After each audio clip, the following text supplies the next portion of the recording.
அனைவருக்கும் வணக்கம். என் பெயர் கோ அதிஷிஷாகன். 3ஆம் வகுப்பு ஆ பிரிவு. காமராஜர் அவர்கள் 1903ஆம் ஆண்டு ஜூலை மாதம் 15ஆம் தேதி குமாரசாமி நாடார் மற்றும் சிவகாமி அம்மையாருக்கும் மகனாக விருதுநகரில் பிறந்தார்.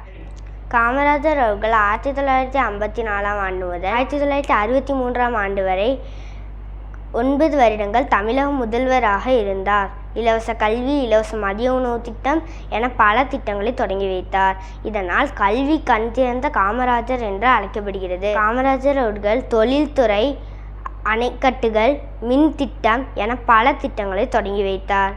இதனால் காமராஜரின் ஆட்சி காலம் தமிழகத்தின் பொற்காலம் என்று அழைக்கப்படுகிறது. அத்தகைய காமராஜர் அவர்கள் 1975ஆம் ஆண்டு அக்டோபர் மாதம் 2ஆம் நாள் நம்மை விட்டு மறைந்தார். நன்றி, வணக்கம்.